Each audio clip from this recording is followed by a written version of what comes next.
Yeah, it's in there. And I need to.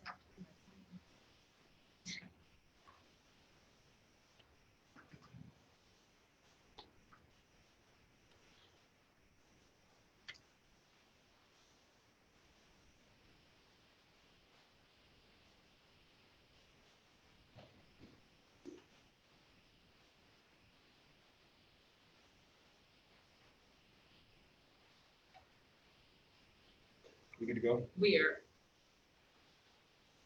I think we are ready. Okay. All right. My name is Matt Johnson. I'd like to welcome you all to the second event of the Occupy Walk series. I have been selected tonight to come and talk to you about history of voting and political engagement. And one of the reasons that we have this event is that this summer, past summer, the historians got together and decided that we needed to say something. We needed to act in terms of an opportunity to educate students and the public as to why these issues matter. I was selected to talk about voting for a couple of reasons. One, I have a passion for the Constitution and the electoral process. And two, whether I like to admit it or not, I am a politician. And some of you voted for me and got me here. And some of you may not agree with some of the decisions I have made on city council.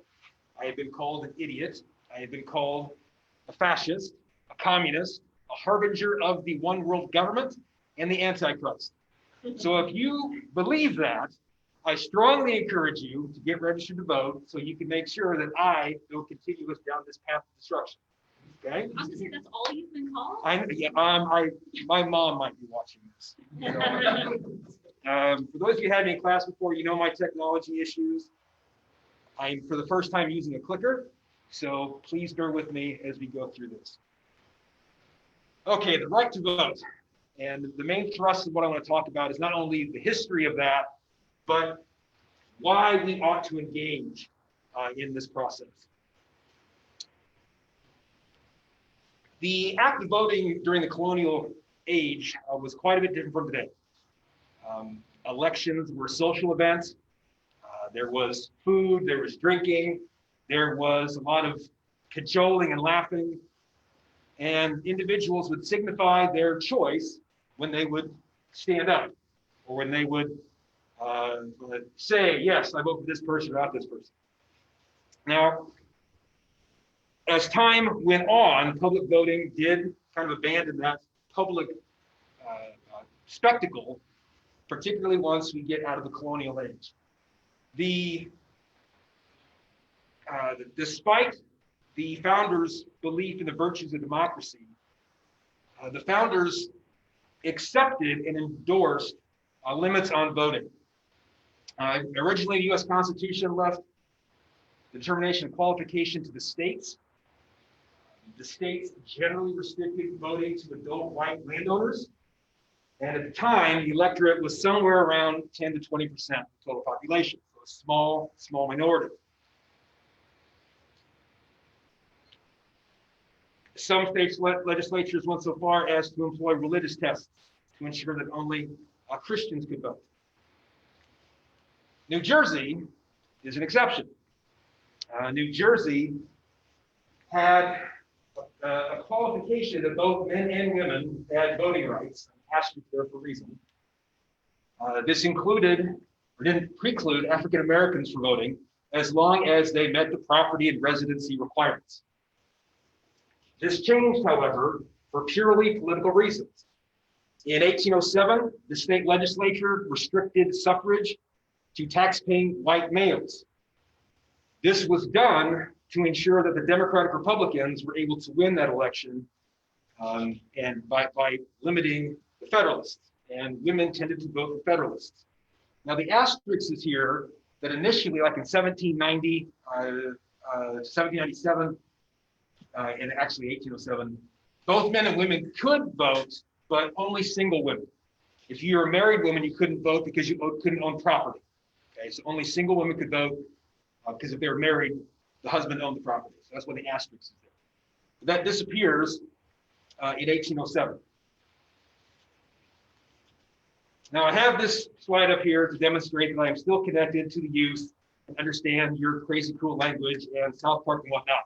I'm still hip. And also to demonstrate that I can make a GIF. All right, or I know how to cut and paste them into my slide. Are we a republic or are we a democracy? In the early ages of the United States, we focused on this code of deference, the idea that there is a special type of American that ought to be allowed to rule, that they have the education, the will, the know-how to make the correct decisions for the rest of us, common, the rabble. Now, as Dr. Gilly may be watching, I am not going to attempt the Latin nor Greek definitions or translations of these words, but the idea of the republic is a government in which elected individuals represent the citizen body and exercise power according to the rule of law. Democracy is the rule of commoners, the rule of the majority. In the United States, we have a democracy because people govern themselves, and it is representative because people choose officials by free and secret ballot. So the rise of American democracy, essentially the common man. A couple of maps for us to look at here. You have a map of 1800, and it shows the property qualifications or taxpayer qualifications or where there is universal white male suffrage. So this is in the era of the code of deference. There's only a special select group of people, very small segment that ought to be able to vote. Over time, and we jump to 1830, property qualifications only remain in 3 states. The taxpayer qualifications was the prominent basis upon which you could vote, and a few, just a few, had universal white male suffrage, as long as you were an adult. So we see this idea of who we the people or who can vote expanding over time.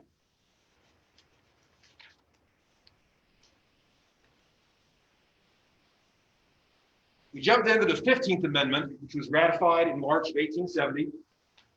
It was part of the Reconstruction Act, Reconstruction Amendments. The Reconstruction period following the Civil War saw the 13th, 14th, and 15th Amendments passed. The 15th Amendment of the Constitution would ensure that people could not be denied the right to vote because of their race. The amendment was ratified in 1870, and it reads, the rights of citizens of the United States to vote shall not be denied or abridged by the United States or by any state on account of race, color, or previous condition of servitude. In the decades that followed, however, Southern states in particular began to curtail those rights through what are called Jim Crow laws. Many states, particularly in the South, used a wide range of obstacles to keep certain segments of society from voting. Things like poll taxes, literacy tests, comprehension tests, grandfather clauses.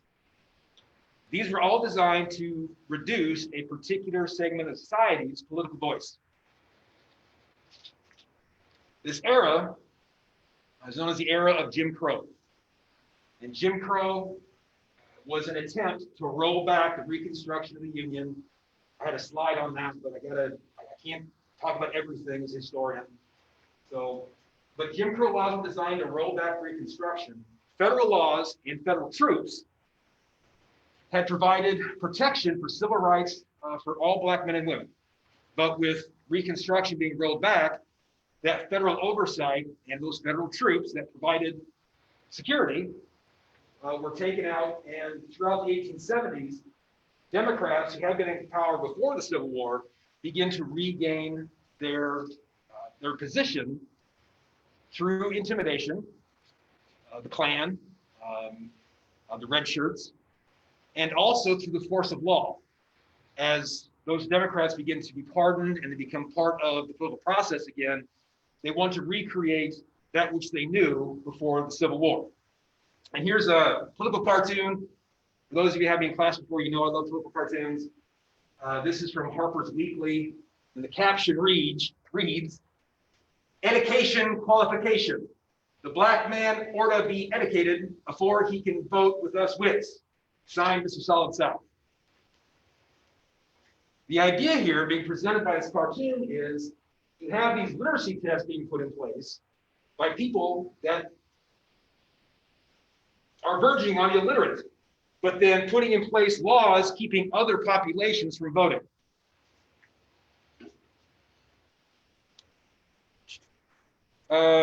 Southern Democrats used groups like the White League, KKK, the Red Shirts to intimidate black people, to suppress their vote, and to remove Republicans from office, and also poor whites that had a tendency to vote for Republicans. Now, black men were still elected to local office throughout the 1880s, but it was usually on the state and, on the local level, not on the state level. Between 1890 and 1910, virtually all of the former Confederate states effectively disenfranchised most black people and tens of thousands of poor whites through a combination of poll taxes, literacy tests, grandfather clauses, and of course, violence. The poll tax emerged in some states in the United States in the late 19th century as part of Jim Crow laws. We're going to talk more about those poll taxes now mentioned here. So a poll tax would be a tax that you'd have to pay before you would have, or you show proof of pay before you could vote. There were also grandfather clauses put in place to like the poll tax that would stipulate if your father or grandfather could vote in some arbitrary date before 1865, like 1863, you don't have to pay poll tax. And this was another way of exempting those that would probably vote Democrat from this particular obstacle in order to allow a continued rollback of Reconstruction.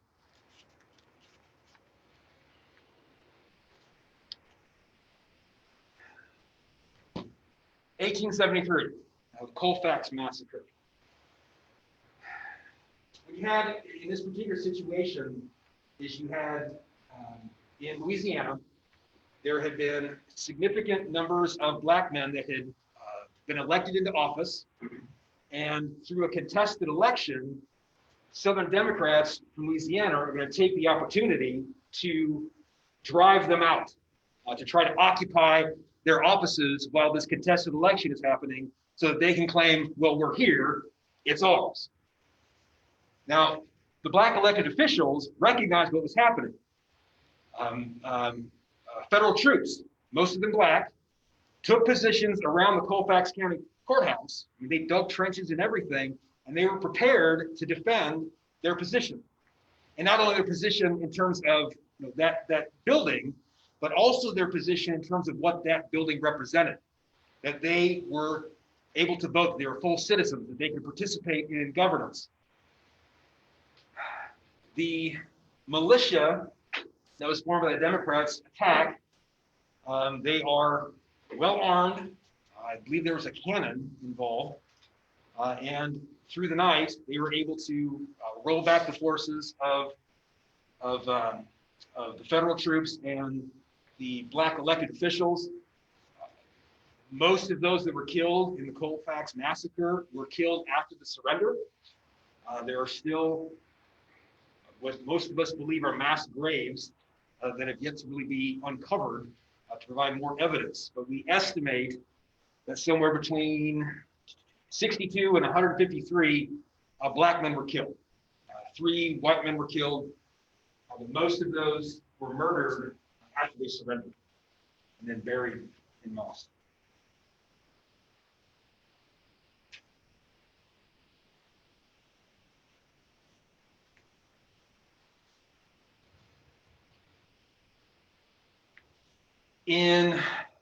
After the Civil War, you see a rekindling of the women's rights movement, the women's suffrage movement. And it kind of grows out of an anger that women weren't included in the 15th Amendment. It was something that women had fought for emancipation. They believed the time was right to widen the franchise. but then it was decided that's only going to be limited to men. And this angered a lot of women, rightfully so. So they begin to organize once again, and to bring this a bit closer to home, there was a woman, I believe in St. Louis, named Virginia Minor. She saw what was happening, and she said, no, this is wrong. I'm an American citizen. It says so in the 14th Amendment. And as such, I have certain rights. And one of those rights she believed was the right to vote. So in 1872, she attempts to register to vote. Unsuccessfully, but she registers to vote. She is denied. She challenges this in court, Missouri Supreme Court. It is denied. She then forces it to the Supreme Court, where the Supreme Court acknowledges and furthers that Missouri Declaration. And this is what the court decided in Minor's case. Now, Minor was arguing that because of the 14th Amendment, she was an American citizen and ought to have the right to vote. The Missouri Supreme Court, in their decision, said, quote, almost universal practice of all the states from the adoption of the Constitution to the present time was to restrict voting rights to men only. Now that almost is New Jersey. Okay. The Supreme Court agreed with Missouri's decision, and Minor was not allowed to register, not allowed to vote.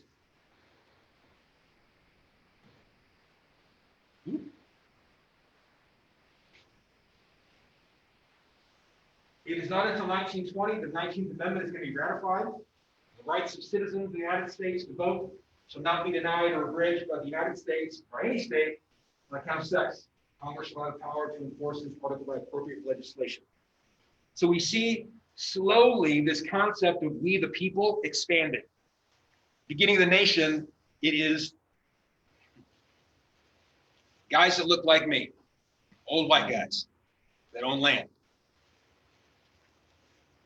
Over time, you see that changing and evolving and expanding as to our understanding of who we the people are.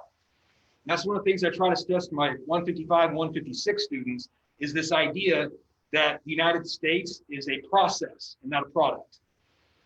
That the way that we are to be is always over the horizon. Right? We're not a done deal. Right? We're an experiment. And that truth is always over there. And that's what we're striving for. Or we ought to be striving for.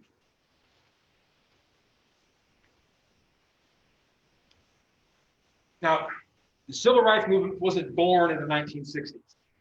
Right? The civil rights movement continued to struggle throughout the 20th century.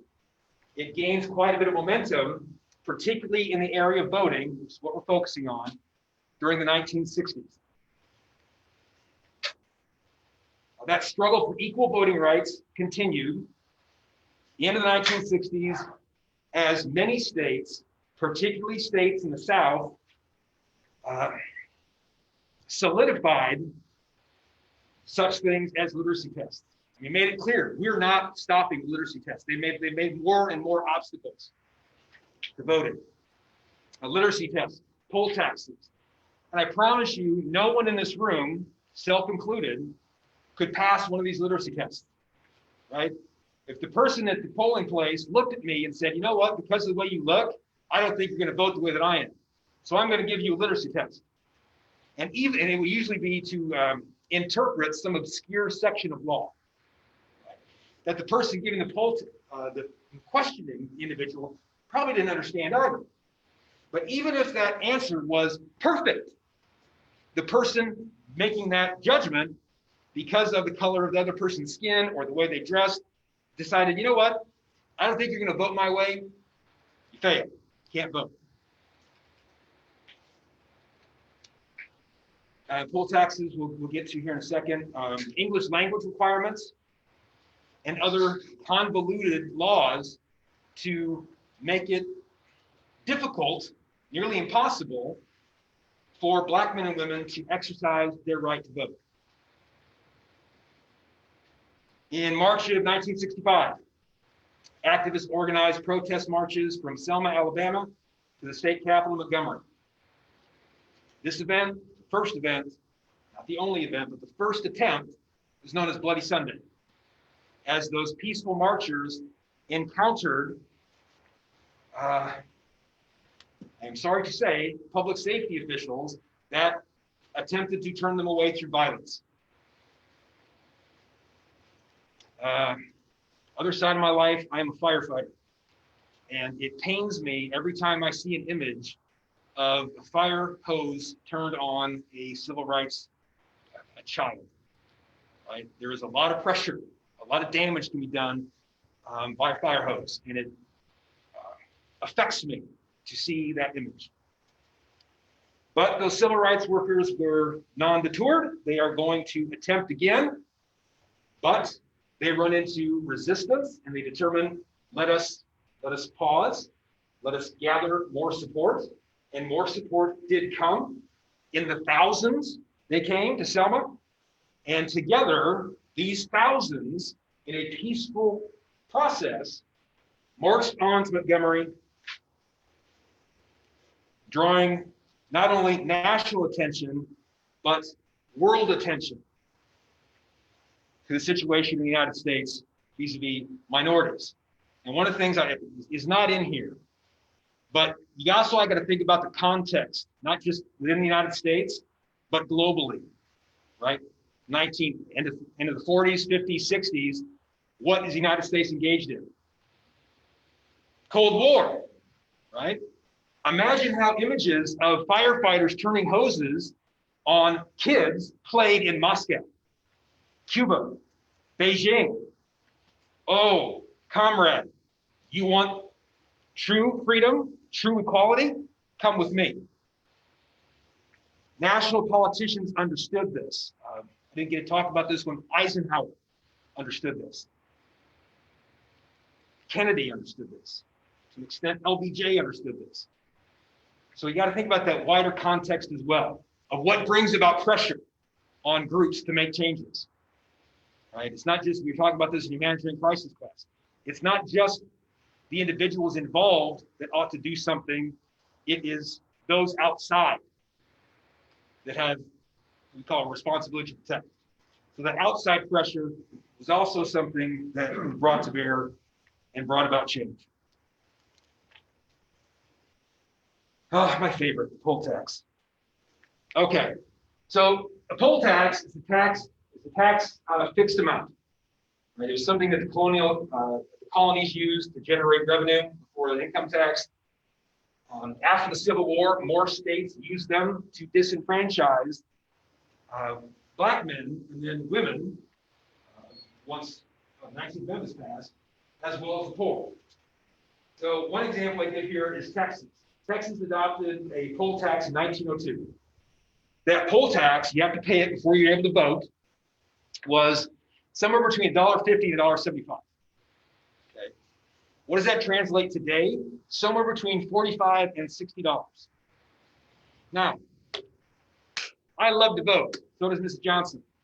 Right? I love the I voted sticker. If you get there early enough, you get a scratch and sniff one. Right? It smells like apple pie and freedom. Yeah. So today, Mrs. Johnson and I would have no problem spending that kind of money to vote. Right? It's an honor to vote. But there was a time in our life where $45 meant the difference between keeping the lights on or not. College students, sometimes your finances run low.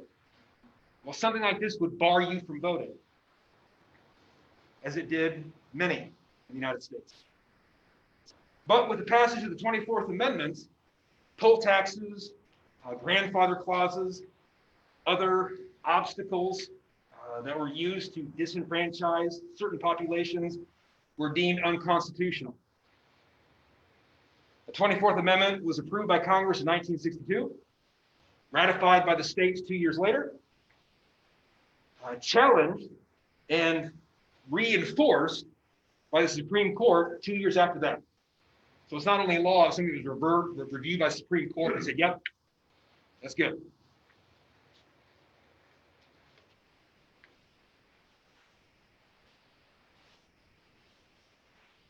On the heels of that march from Selma to Montgomery. You see change coming. The Voting Rights Act of 1965. That peaceful protest had had the desired effect. It had gained the attention not only of the nation, but the world, and put pressure on our politicians on the federal level to do something. Oh my goodness, they're looking at us. We got to do something. Don't want to be on the wrong side of history. And some of them did it because it's the right thing to do. And in a significant bipartisan push, the Voting Rights Act of 1965 passes the Senate 79-18 and 328-74 in the House. When President LBJ from Texas signed this into law, he had with him Martin Luther King, Rosa Parks, and others. And he signed this historic document that removed those artificial blockades to Americans exercising their right to vote. But one of the elements of the Voting Rights Act that I think we need to look at more closely is the idea of pre-clearance. Okay, there were certain areas of the South where stumbling blocks to voting were obvious and egregious, to such a degree that those areas were identified as being particularly problematic. And by problematic, I mean civil rights workers disappearing, right? Getting killed because they tried to register a black man to vote. These were so egregious that the Congress said these areas, before they make any change to voting law, must get pre-clearance, pre-approval from the Justice Department. Right? This is a way to ensure that not only were rights recognized in 65, but they would continue to be recognized by those problematic areas having to seek out that pre-clearance. And that idea of pre-clearance was effective. You can see that in the numbers of people that begin to vote from those areas that were silenced. It had flaws, yes, our system does, but it was working. It also provided kind of an early warning system for those communities that were fearful that their rights would be taken away from them. Right? That a law was being proposed that the Justice Department said no. Right? It put local communities on alert that there is that which is trying to remove my rights. 1971, expansion of the Voting Rights Act. Anyone over the age, voter age was lowered to 18. This is coming right off of Vietnam, a time where we were sending young men to fight, kill, die, and they can't even vote. Right? Guys looking like me, old white men. We're telling the youth of America that you got to go and fight, but you have no say in that. And the youth of America said, no, hell no, that is wrong. And put pressure on Congress. And 1971, laws passed, lowering that age to reflect the reality that our leadership was creating for those youth.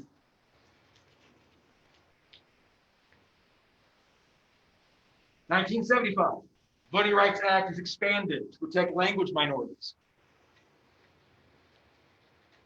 Let's see here. Congress added a new provision to the Voting Rights Act to protect members of a language minority. I think that the requirement is if 5% of your population speaks a language other than English, you must provide bilingual at least, or multilingual if there's many populations, to assist them in voting. And not only in the written word, but also to provide assistance at the polling place to help with the confusion. There's no language requirement in the United States. You're a nation of immigrants. But each should be allowed to have their voice. 1982, the Voting Rights Act is expanded once again. That concept of we the people continues to expand because your voice is being heard. In 1982, steps were taken to ensure that obstacles for the elderly and people with disabilities were removed from those polling places in order to expand their opportunity to voice their opinion on matters of politics. Motor voter, 1993.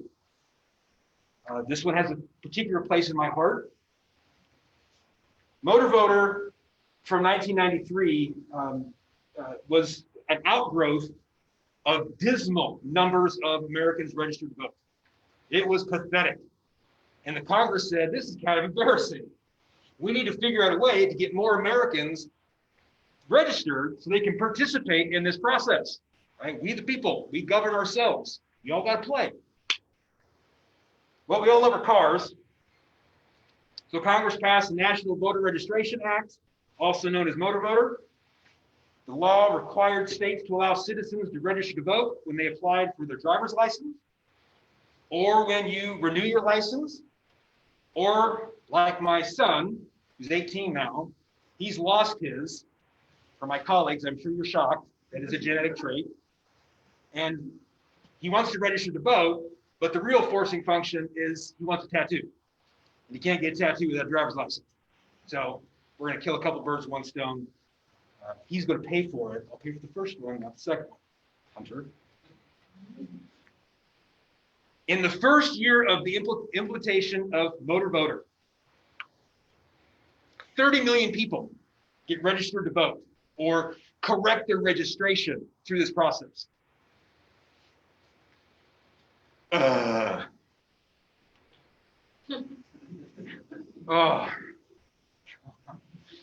The 2000 election. I wonder what this picture did to that guy. Right? The confusion of the 2000 election, I'm not going to bemoan here too much, but it highlighted many of the problems that plagued the United States in terms of voting. Systematic problems, faulty equipment, convoluted and non-standard rules across states and within a state. Not to mention hanging chads, swinging chads, tri-chads, nipple chads, and pregnant chads, all being looked at very, very closely to determine if that's a hole or if it's a tri-chad. This process dragged on and on and on. Ultimately, the U.S. Supreme Court intervened to stop the Florida recount. Stopping the Florida recount effectively ensured the election of George W. Bush. The recount ended, and Bush won Florida by 537 votes, a margin of 0.009. Now, regardless of your politics, something's broken there. Got to be fixed. So the Congress, bipartisan, for the most part, passed the Help America Vote Act. And this was designed to address some of those systematic problems that the 2000 election had laid bare. The law called for the placed mandates on states and localities to replace outdated equipment, to create statewide voter registration lists, to ensure those on the list could vote, and to provide provisional ballots to ensure that eligible voters are not turned away. So what's a provisional ballot? Let's say you show up to the polling place and for whatever reason, your name's not on the list or you don't have your license with you. I can't prove residency.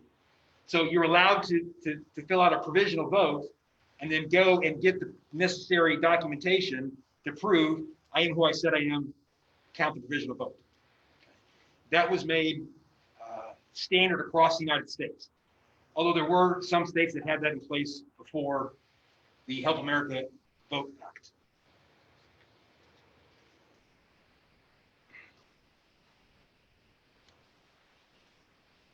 Shelby versus Holder, 2013. Supreme Court strikes down pre-clearance, that most important element of the Voting Rights Act. Now, let me check that, a very important element of the Voting Rights Act. With striking down pre-clearance, those areas that had been deemed in 1965 and 1982 and beyond as being problematic, and that was removed. One of the arguments for removing pre-clearance was that the data was too old. Right? The data set was from 1965 and needed to be updated, and without that update, it was deemed to be unconstitutional, and pre-clearance was removed. Those states and localities with a history of suppressing the vote no longer had to get clearance to make changes to their voting laws, and make changes they did quite rapidly. 23 states enacted more stringent requirements for voting. Just so we can have some time for questions, I'll leave it at this. 1,000 polling places closed within 5 years. And most of those polling places that closed were in predominantly minority areas or economically depressed areas. I have never in my life had to wait more than 3 minutes to vote. Some of my students from big cities wait for hours to vote, but they still wait. Now, I am loath to end on a low note like this. And when I talked about the beginning of this is about the right to vote, but it's also about political engagement. I know it is very easy to get jaded with our system. I know it is very easy to say, what can one person do against all of that?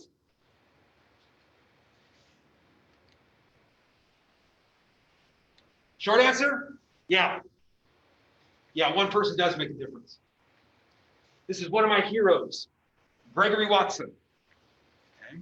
Many of you have probably not even heard of him, but he is a stepfather to the US Constitution. In 1982, he was a student at the University of Texas at Austin. And he was, I believe, a political science major, particularly interested in the Constitution. And he had an assignment to research, I think it was ERA at the time. Okay. And in the process of researching ERA, he did what many of us nerds do, and we go down a rabbit hole, right? And we research and we research. This was before the internet, right? So he goes down a weird rabbit hole and unearths what are called ghost amendments.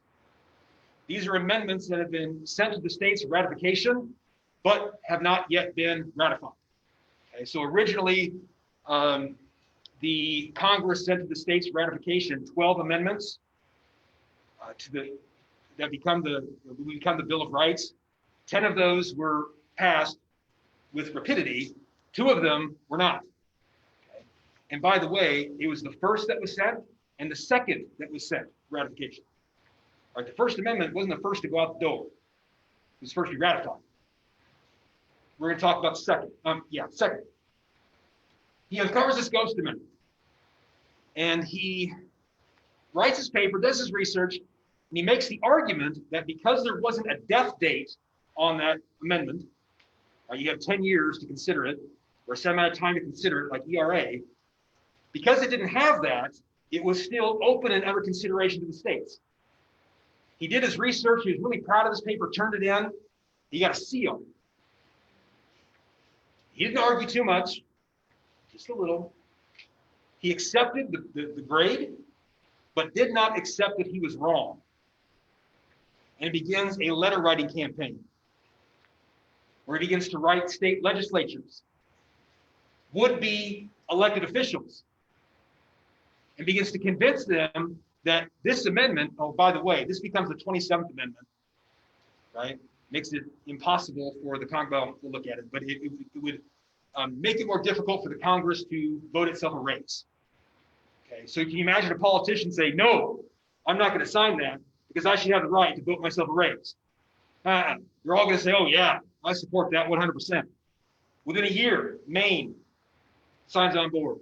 Within 2 years, Colorado. The next year, 3 states. And within 10 years, he's got the requisite number of state legislators to ratify it.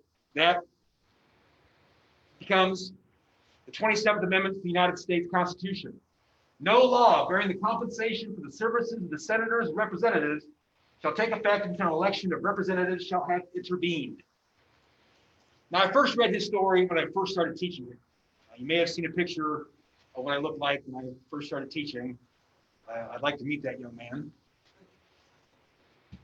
And I would tell my students this story every time class rolled around because it inspired me so much.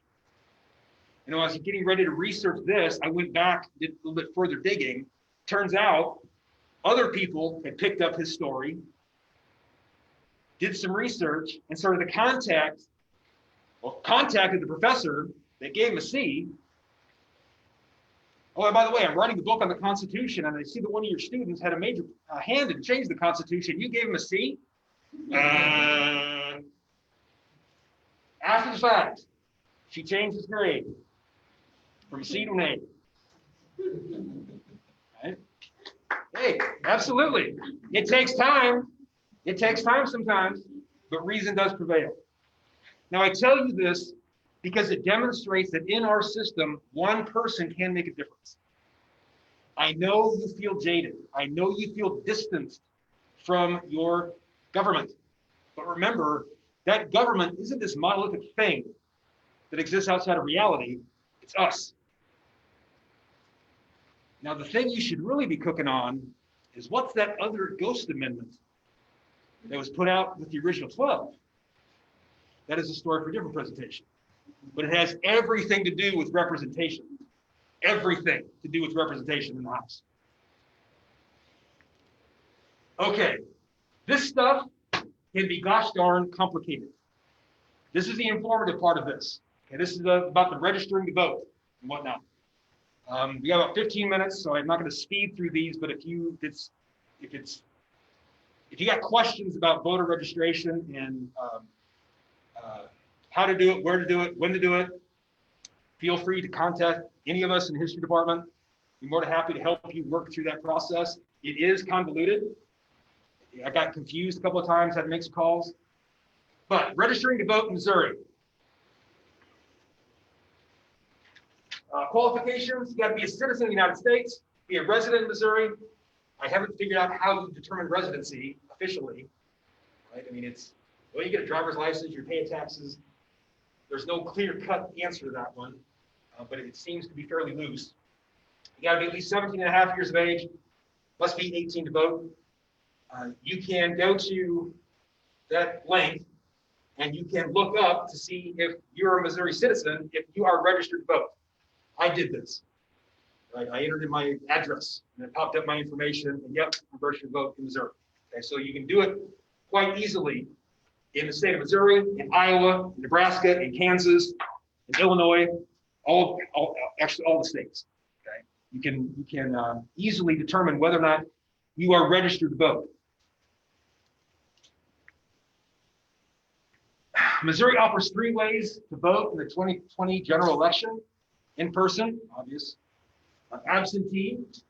This requires a notary unless you have a health reason, right? They can't ask you what's your proof of health reason because of HIPAA, right? So you can vote absentee. This requires a notary unless, underline that 3 times, it's health related, or mail-in, which is requiring a notary.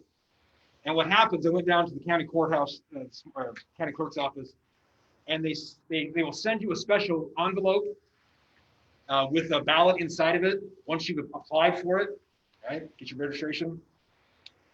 And then you can fill out that ballot, seal it. If it's mail-in, you got to get a notary. If it's absentee, If it's health related, you don't. Get that notary and then send it off. And to the you have to put the address is already on there for you. Okay. Let's see, I go through that. No. Mail request for absentee ballots. This is where the wording gets weird and convoluted. Mail request for absentee ballots must be received by 5 p.m. on Wednesday, October 21st, for the general election. So if you want an absentee ballot, you got to get that request in, and you send it to your local county clerk. They send you the application. You got to get that in by October 21st, 2020, for the general election. Voters can vote by absentee in the office of the local election authority until 5 p.m. on the Monday before the election. So even if you have an absentee ballot and you're waiting, you can still turn in an absentee ballot the day before the election, as long as you requested it. In Iowa, big deadlines. Get registered by 5 p.m. on Saturday, October 24th. So you got to get registered by 5 p.m., whether it's in person or online. And the deadline to request the ballot by mail is 5 p.m. on Saturday, October 24th. So there's still time in Missouri, there's still time in Iowa. Who can register to vote in Iowa? Got to be a citizen of the United States, a resident of Iowa, got to be 18 to vote. Easy to verify if you're from Iowa. Now, why is it important to verify? The first time I verified and registered to vote, I'm not sure if I got it done right. I was 18, and I was too embarrassed to ask. And it turns out I didn't, so I need to register to vote again. Okay? Don't be embarrassed. There's a hell of a lot more I don't know than I do. And you fill in those gaps by asking questions. Iowa offers 3 ways to vote: in person, absentee in person. And the dates are runs. Be aware that the hours and possibly the date may vary based on where you live, particularly the hours. Okay. Pay attention to that. You can always mail in, and Iowa allows for same-day voter registration to ease that process.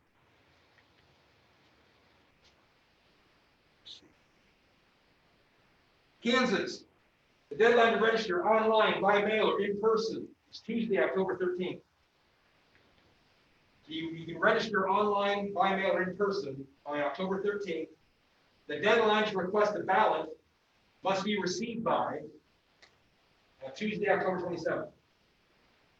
Now, Kansas has an early voting period that runs October 14th to November 2nd. Again, dates and hours may vary based on location. So what do? You check where you're registered, where you have registered to vote.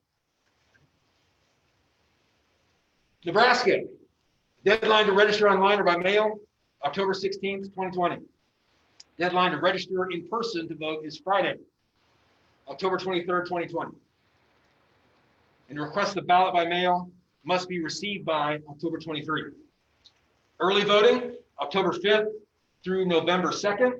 Again, hours may vary depending on where you live in Nebraska. One of the questions I kind of struggled with, I have for a while, is encouraging students to register to vote in Maryville. I am a strong advocate of this.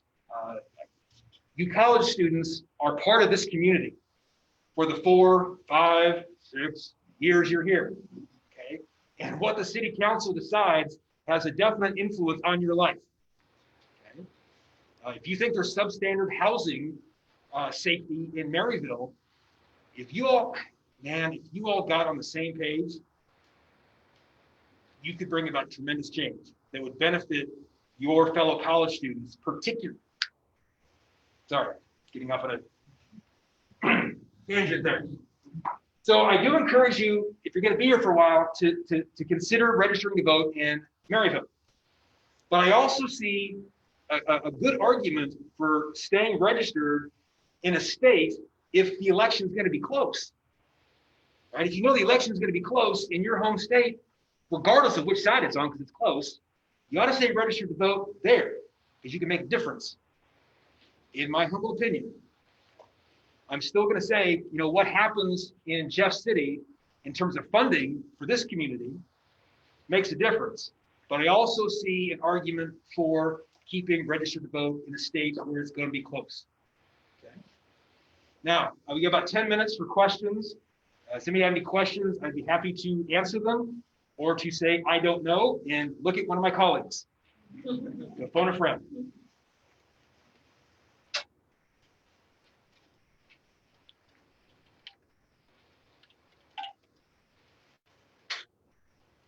Yes. Can you be registered to vote in more than one location? No, you cannot.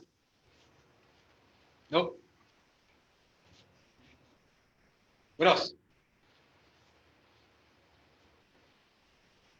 How long did it take you to find all of this information for the 4 states?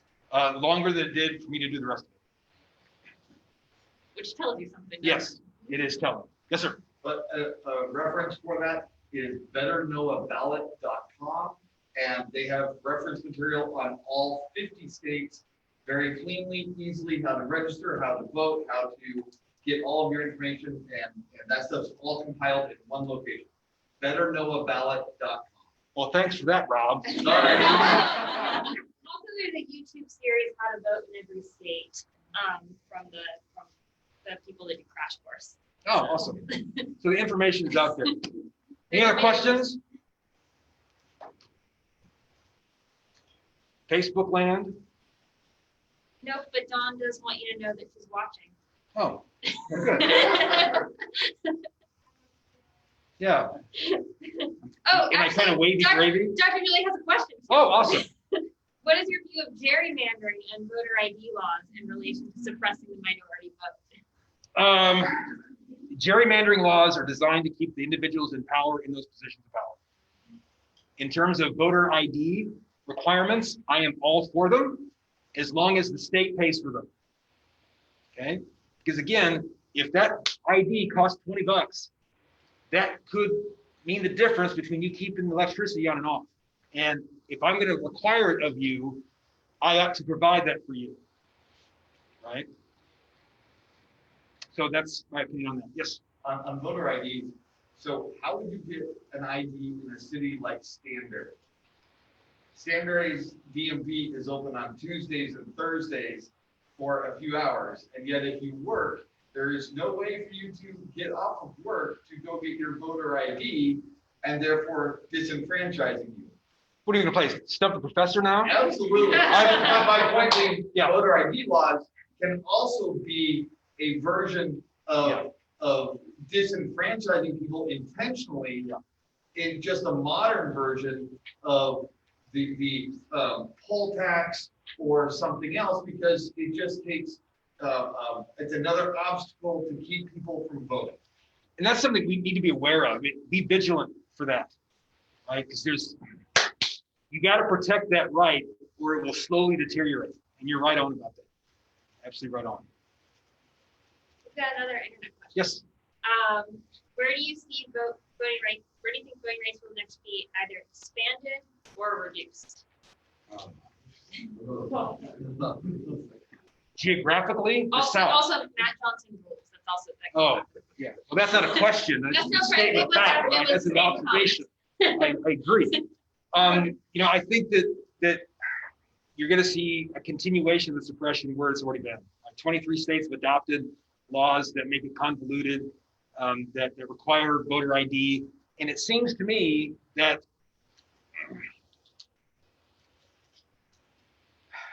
in a place like the United States, right, and I believe this is a tremendous nation, a place that is governed by the people, for the people, and by the people. We ought to take as many steps as possible to make sure that the people, whether you agree with them or not, exercise their right to vote. If you're not willing to defend somebody else's right to vote, you really don't believe in the democratic process. Okay. Any other questions? All right, well, I appreciate your attendance and your attentiveness. Enjoy the rest of your nights. I'll see you later.